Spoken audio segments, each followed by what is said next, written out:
Oke, Assalamualaikum warahmatullahi wabarakatuh. Adik-adik, ya. Oke, kita hari ini ketemu untuk materi manajemen operasional. Bahasan hari ini kaitannya dengan manajemen proyek.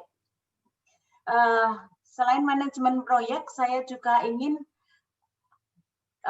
istilahnya pertemuan dengan Zoom meeting itu minggu depan, tapi bahasanya tentang manajemen persediaan yang 2 minggu sebelumnya belum sempat Zoom meeting ataupun belum ada videonya ya. Oke, hari ini tentang manajemen proyek. Jadi manajemen proyek, istilah proyek yang dimaksud dalam manajemen operasional di sini adalah suatu kegiatan yang dilakukan itu tidak terus-menerus secara kontinu.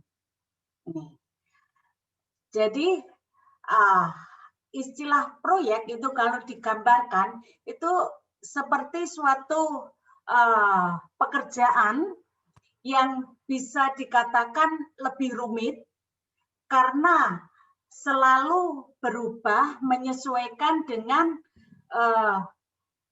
istilahnya keadaan atau kondisi yang ingin dibangun. Oke, ini saya add dulu teman Anda. Nah,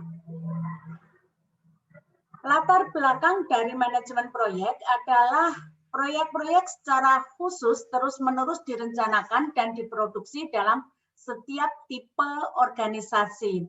Kalau saudara mengingat jenis dari proses atau layout produksi ya misalnya, itu kan ada layout yang sifatnya khusus ya.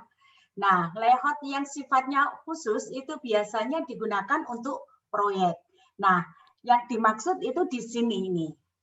Nah, bagaimana memanage suatu proyek atau suatu pekerjaan yang sifatnya khusus ini? Pekerjaan tersebut contohnya misalkan pembangunan jembatan, pembangunan gedung, dan lain sebagainya. Yang dimaksud seperti itu, atau pekerjaan-pekerjaan berat lainnya ini ya. Nah, manajemen proyek khusus membutuhkan sistem perencanaan dan penjadwalan dan pengawasan yang berbeda-beda dengan manajemen produksi barang dan jasa yang kontinu, yang terus-menerus setiap hari dilakukan. Ini. Jadi berbeda sekali ini. Kalau dalam layout kemarin ada bahasan layout untuk produk yang berulang-ulang atau kontinu ya. Nah ini adalah bagaimana penataan layoutnya misalkan atau tahapannya dalam manajemen proyek yang jauh berbeda dengan ini manajemen produksi barang dan jasa yang kontinu. Nah, manajemen proyek ini kita menggunakan program yang disebut PETS, Program Evaluation Review Technique, yaitu suatu metode analitik yang dirancang untuk membantu schedule, penjadwalan, dan pengawasan kompleks yang memerlukan kegiatan-kegiatan tertentu yang dijalankan dalam urutan tertentu. Ini. Karena ada pekerjaan yang hanya bisa dikerjakan kalau pekerjaan sebelumnya itu selesai 100%. Dan ada yang bisa berbarengan.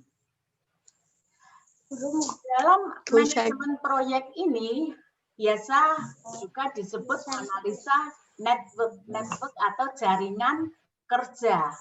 Jaringan kerja ini akan membantu dalam beberapa tahap, yaitu planning, perencanaan proyek awal, schedule, tahapan-tahapannya, pembagian kerja, schedule ulangan, kemudian kalau dalam manajemen proyek tersebut, kira-kira apakah perlu dipercepat, tetapi biasanya kalau waktunya dipercepat, biayanya itu meningkat. Jadi ada pertimbangan yang khusus, misalnya trade-off antara waktu dan biaya. Kalau waktunya cepat, biayanya naik. Kalau waktunya agak longgar, biasanya biaya totalnya akan turun. Dan menentukan probabilitas penyelesaian suatu proyek.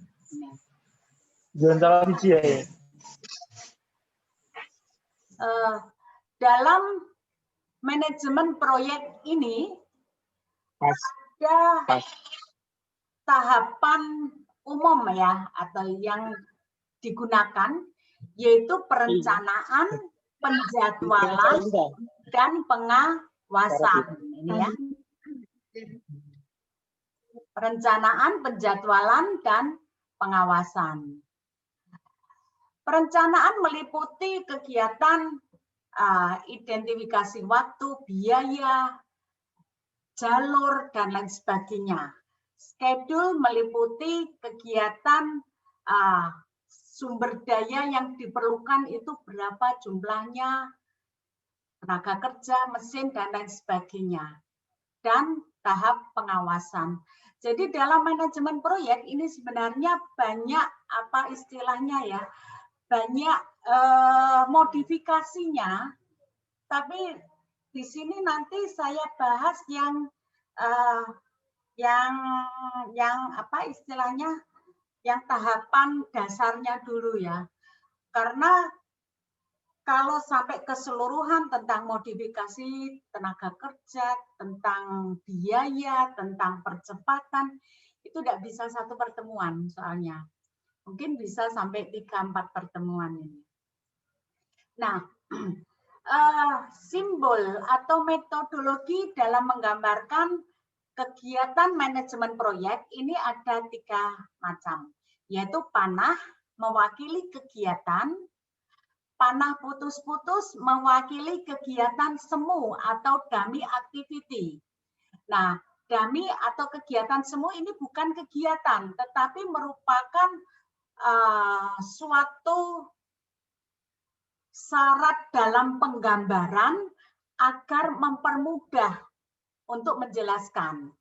Kemudian lingkaran ini yaitu event atau peristiwa. Ini menandai kapan kegiatan tersebut dimulai dan kapan kegiatan tersebut akan berakhir. Ini ya. Oke.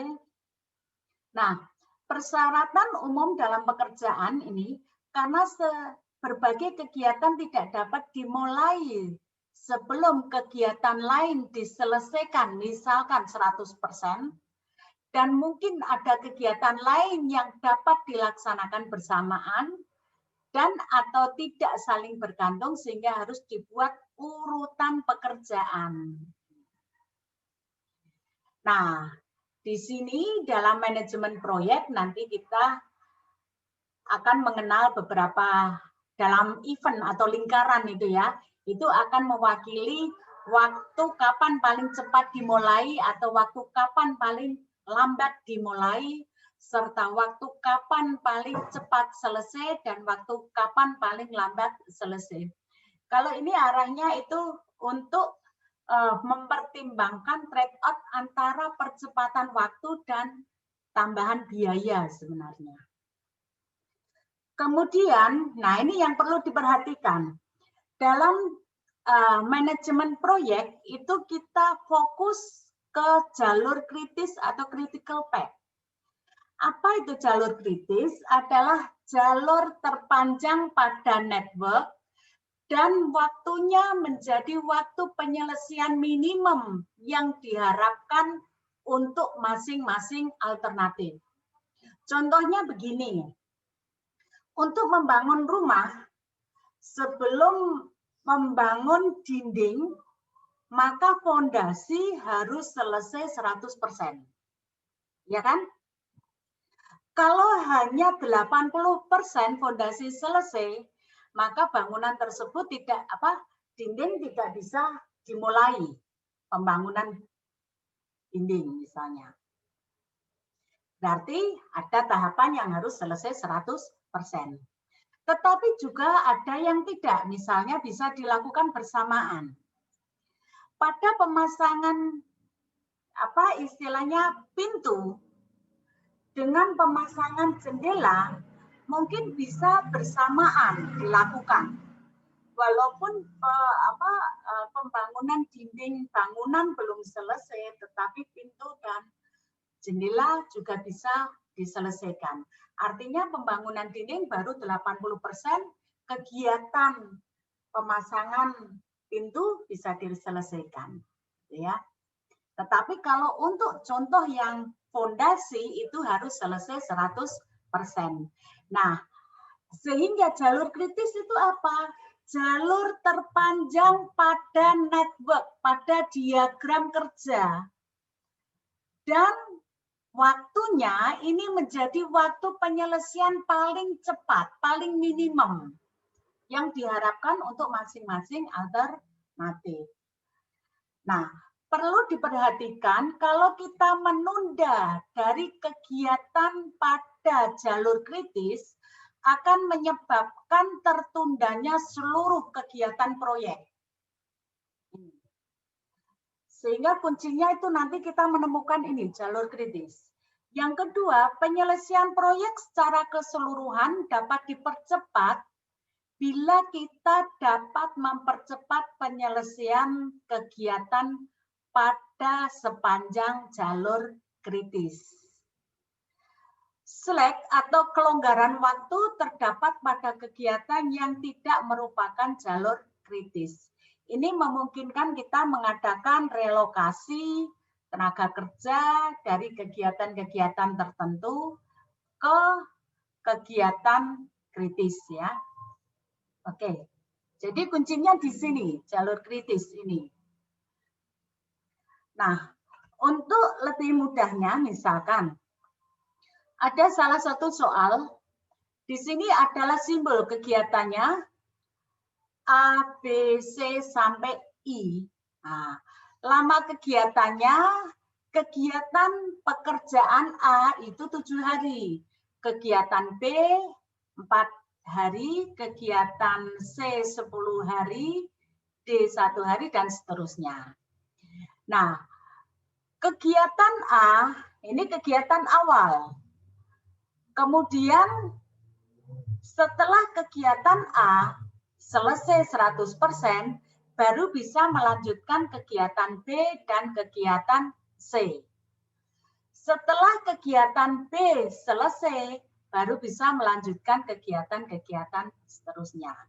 Nah, dari data tersebut, buatlah network, jaringan kerja, dan tentukan jalur kritis dan waktu kritisnya. Waktu jalur kritis itu berapa lama? Oke, gitu ya. Nah, caranya bagaimana? Saya ambil HP dulu.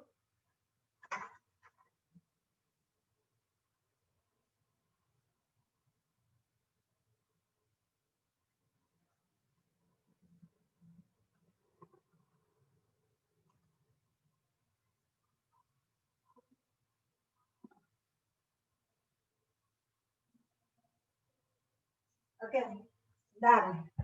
Jadi saya foto soalnya dulu ya ini.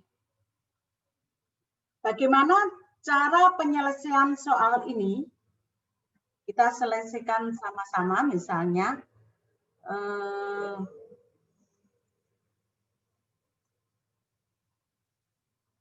di sini ya, kita gambarkan misalnya. Jadi yang pertama, langkah awal, kita itu menggambar yang disebut lingkaran atau event tadi. Jadi di sini ini adalah lingkaran. Yaitu mulai berarti menit ke 1 ya istilahnya. Kemudian aktivitas itu atau kegiatan disimbolkan dengan tanda panah. Ini panah. Kemudian kegiatan pertama adalah kegiatan A atau aktivitas tadi, aktivitas A ya. Jadi panah ini dikasih simbol A.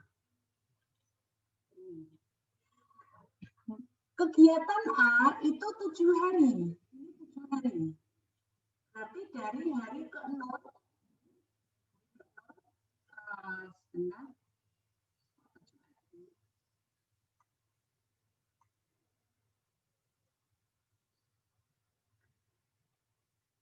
Ini dari 0 sampai hari keberapa?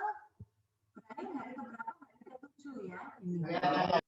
Hari ke-7 ya. Kok kecoret terus ya? Aduh, kenapa ini? Ini hari ke-7 ini. Kemudian setelah kegiatan A, dilanjutkan kegiatan B dan kegiatan C. Ini kegiatan B, ini kegiatan C. Setelah kegiatan B dilanjutkan, ya, berarti kegiatan B itu baru bisa dimulai hari ke-7. Kegiatan B itu. Kegiatan B berapa hari? 4 hari. Nah, berarti kegiatan C itu baru bisa dimulai setelah hari ke-11. 7 tambah 4, 11 ya. Berarti ini kegiatan C. B, A ke B dan C, B kemudian ke D ya, D ini ya, D, E dan F itu hari ke-11 ini. D, aduh ini kok gini ya, E dan F. Ini hari ke-11. Ini untuk diagram pertama itu gambarnya mungkin masih orat-orat, nanti bisa dirapikan. Kemudian kegiatan C ini ya. Setelah kegiatan C itu kegiatan H. Setelah kegiatan C kegiatan H, setelah kegiatan E kegiatan H, setelah kegiatan F juga kegiatan H. Jadi setelah ini kan C ya, ini C saya buat panjang, ini C. Setelah kegiatan C, sebentar ini. Jadi gambarnya gini. Setelah E dan F itu H. Setelah E dan F ini sebentar ini gambarnya. Ini nanti dibutuhkan yang disebut dummy ya. E dan F ini. Jadi setelah E itu nanti ada kegiatan H ya. Ini misalnya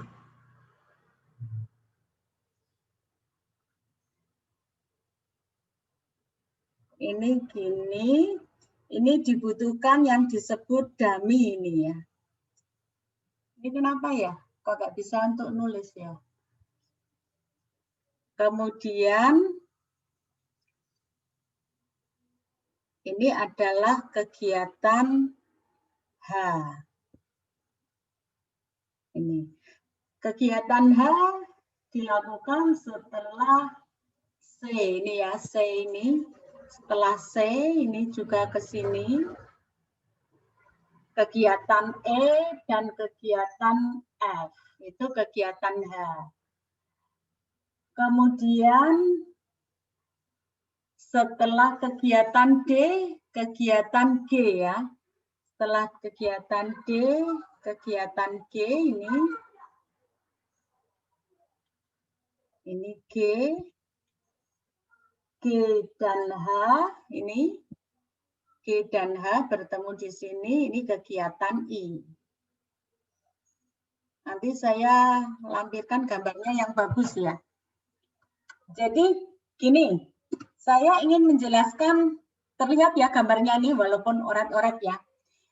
Di sini E dan F adalah dua kegiatan yang berbeda, tetapi kegiatan E dan F ini sama-sama bisa dimulai setelah kegiatan B berakhir.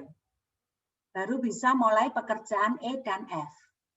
Kemudian E dan F ini adalah kegiatan yang berbeda, tetapi sama-sama berakhir dilanjutkan dengan kegiatan H. Ya kan? Di event di sini ya. Ini kegiatan H. Oleh karena itu, karena E itu waktunya 9 hari, F itu 6 hari, ini kan berarti kegiatan berbeda. Ini 9, ini 6. Maka untuk menunjukkan bahwa kedua kegiatan ini berbeda, dibutuhkan yang disebut dummy atau kegiatan semu. Nah, ini panah terputus-putus, ini disebut kegiatan semu. Kegiatan semu memakan waktu 0. Ini. Memakan waktu 0. Tujuannya apa dibutuhkan ini? Tujuannya hanya untuk membedakan bahwa E dan kegiatan F adalah dua kegiatan yang berbeda dengan memakan konsumsi waktu yang berbeda, walaupun dimulai dan dilanjutkan atau diakhiri ya dengan kegiatan yang sama, yaitu setelah kegiatan B dan dilanjutkan oleh kegiatan H.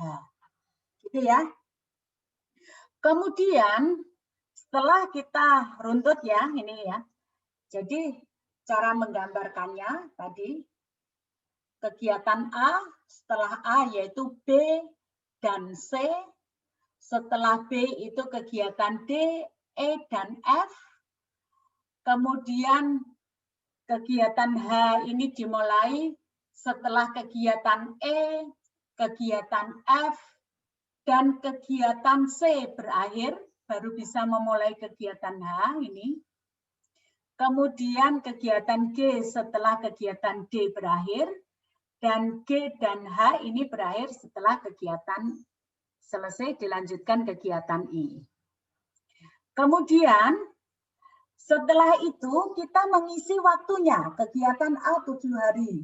Berarti ini 0, ini 7. Kegiatan B bisa dimulai setelah hari ke-7. B berapa konsumsi waktu? 4. Berarti kegiatan D, E, dan F ini bisa dimulai setelah kegiatan setelah hari ke-11. Ini saya isi hari ke-11. D berapa waktunya? D adalah 1, E itu 9, F itu 6, ini ya. Berarti di sini saya isi waktu berapa ini? Di sini ES-nya, yaitu 11 tambah 1, di sini saya isi 12. Kemudian waktu di sini saya isi berapa? Di kotak ini. Ini kan 11. 11 tambah 9, alternatifnya di sini 20. Atau 11 tambah 6 itu 17, tambah 0 berarti 17. Jadi di sini ada pilihan 20. Ada pilihan 17 dan ada pilihan ini. C itu berapa waktunya? 10 ya. C 10. 7 tambah 10, 17. Ini saya isi berapa? Angka berapa ini? Halo? Di sini saya isi angka berapa? 11 tambah 9, 20. Ataukah 11 tambah 6? Ataukah 7 tambah 10, 17 ini. Otomatis di sini saya pilih angka yang paling banyak. Artinya apa? Kegiatan H ini baru bisa dimulai setelah hari ke-20. Ini saya pilih angka yang paling besar, 20. Kenapa 20? Artinya seluruh pekerjaan E, B, dan A selesai kalau dimulai hari ke-20. Kalau saya pilih hari yang ini 11 tambah ini 17 ya. Ini hari ke-17 kegiatan H dimulai, F, B, A, C, A selesai. Tetapi kegiatan E ini belum selesai. Karena kegiatan E itu memakan waktu 9 hari. Sehingga ini saya isi 20. H itu berapa? 8 ya. Ini 8. Jadi alternatifnya 20 tambah 8, ini saya isi berapa? Alternatif pertama 28. Alternatif kedua ini 12, G berapa ini? G-nya. G-nya 2. G-nya ini di sini saya isi alternatifnya antara 14 dengan 28. Tetapi saya isi angka yang besar, yaitu angka 28. Kenapa 28? Artinya seluruh pekerjaan ini akan selesai. Pekerjaan-pekerjaan sebelumnya akan selesai. Kalau saya isi yang angka 14, berarti di sini banyak pekerjaan yang belum selesai. Dan kegiatan I itu tidak bisa dimulai kalau seluruh pekerjaannya belum selesai. I waktunya 3 hari. Sehingga total waktu adalah 31 hari. Nah, ini langkah pertama. Kemudian untuk mencari jalur kritis itu yang mana? Jalur kritis adalah jalur yang terpanjang di mana tidak ada waktu yang menganggur, tidak ada sisa waktu yang menganggur. Maka dari ini percepatan yang paling lama ini ya, ini saya hitung lagi 31 kurangi 3, 28. Berarti kegiatan I adalah kegiatan kritis atau masuk dalam jalur kritis.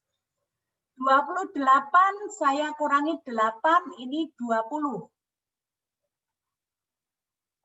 Berarti karena nggak ada waktu yang menganggur, berarti H juga kegiatan kritis. Berbeda dengan G ini. 28 kurangi 2, itu di sini ketemu 26. Nah, di sini antara 12 dan 26 itu waktunya banyak waktu yang menganggur dalam kegiatan ini. Sehingga ini bukan kegiatan kritis. Kegiatan kritis adalah I, H. Kemudian setelah H, ini saya cari lagi. 20 kurangi 9 itu 11. Nah, E berarti kegiatan kritis. F bukan. Kenapa? Karena 20 kurangi 6 itu akan ketemu berapa? 14 ya. Ada 3 selisih waktu. Ada 3 hari menganggur. Nah, berarti E ini kegiatan kritis. Kemudian 11 kurangi 4, 7. B kegiatan kritis. 7 kurangi 7, 0. Ditinggal loh. Sehingga kegiatan kritisnya adalah kegiatan A. Terus apa lagi? Kegiatan B. Kemudian kegiatan E. Ini ya. E. Kemudian kegiatan H. Dan kegiatan I. Total waktunya itu 31 hari. Jadi ini adalah kegiatan sepanjang jalur kritis. Kalau sudah diketahui ini biasanya dalam networknya, kemudian panah dalam yang termasuk kegiatan kritis ini akan dipertebal. Ini, dipertebal. Nah, ini adalah contoh model menentukan mana jalur kritis dan berapa lama waktu kritisnya dalam penyelesaian suatu proyek. Ini masih model dasar kalau seperti ini.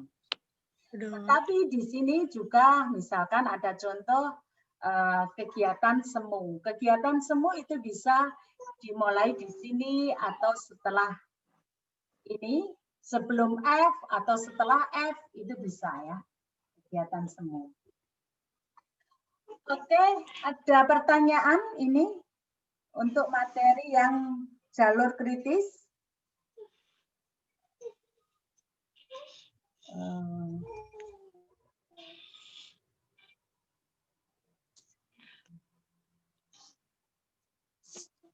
Halo?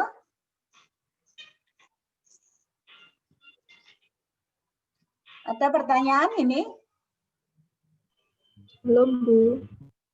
Belum, Bu. Jadi buatlah networknya seperti tadi ya gambarannya.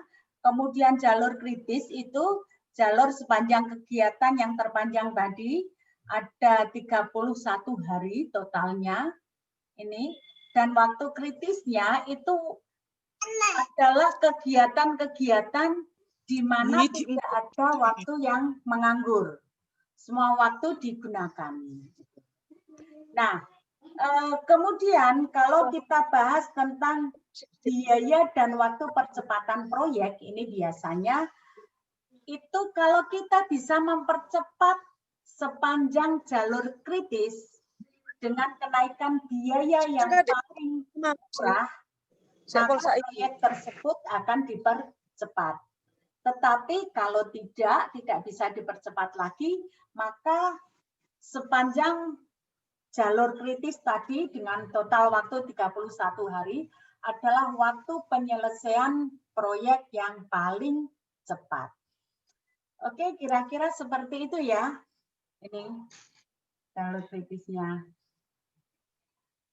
Oke, untuk pemahaman lebih dalam, ini saya ambil dari buku Manajemen Operasional Produksi dan Operasional apa ya, Julian Jamet ya, bukunya warnanya biru, ada yang warnanya kuning gold gitu ya, atau dari buku-buku yang lain, arahnya seperti itu. Oke, terima kasih untuk pertemuan hari ini. Kemudian